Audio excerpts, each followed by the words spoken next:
The strongest evidence of the benefits of fasting surrounds the treatment of an autoimmune joint disease known as rheumatoid arthritis, as I detailed in my last video.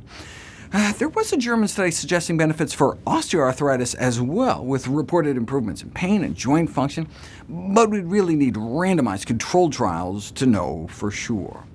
The researchers despair that they only had 30 patients, but that's 30 times more than many reports on fasting in the medical literature, which may detail only single cases. For example, a woman with a rare autoimmune disease known as mixed connective tissue disease, which can cause all sorts of painful and distressing symptoms, treated with steroids in an attempt to suppress their immune system. But 21 days later, off her medications, her symptoms improve with fasting, and more importantly, seem to stay away. So, does fasting work for mixed connective tissue disease? Well, all we can say is, hey, at least it worked at least once. A similar success story was reported with fibromyalgia. A woman with pain throughout her body couldn't sustain activity on lots of drugs, but ended up symptom-free 24 days later, and remained that way at least a month later. But when a modified fasting regimen was tried on dozens of individuals, the benefits seen at 2 weeks largely disappeared by week 12. What about lupus? A 45-year-old woman remaining in pain despite her immunosuppressive drugs, but pain-free by day 4 of fasting, and remained symptom-free for a year before wiping them out again with a second fast. Now, note this wasn't just fasting, but fasting followed by a plant-based diet in an attempt to solidify the gains. And a strictly plant-based diet, zero animal protein, alone has been shown to control symptoms in at least some cases. The same with sacroiliitis, a common manifestation of ankylosing spondylitis, an autoimmune arthritis that primarily affects the spine, causing back pain that can last for years.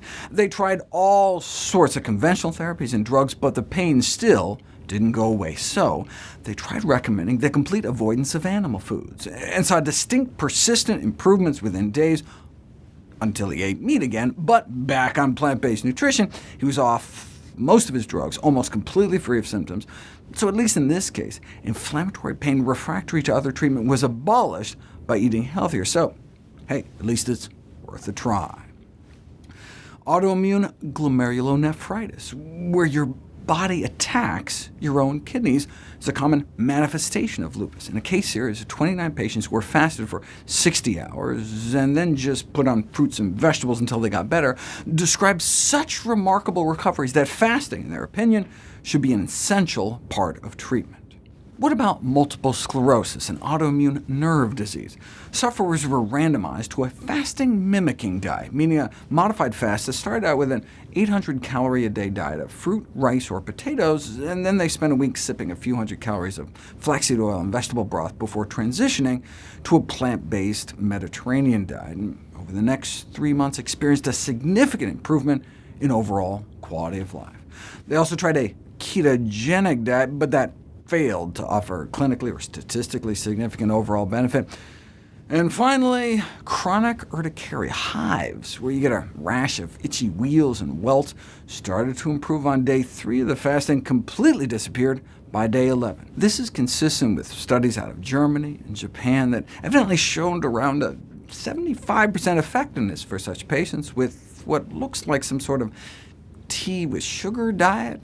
Certainly worth giving fasting therapy a try, but of course, fasting should only be done under trained medical supervision. Otherwise, you'd never know if you have some hidden underlying kidney issue that could land you in a coma and then in the morgue. Right? You have to have your kidney function and electrolytes monitored to make sure your body is up for the challenge.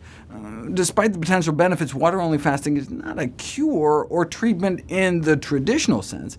It's simply intended to promote the body's self-healing mechanism, since by definition fasting is unsustainable. In order to maintain the results obtained by water-only fasting, it is necessary to adhere to a health-promoting lifestyle that includes a healthy diet of minimally processed plant foods, sleep, and exercise.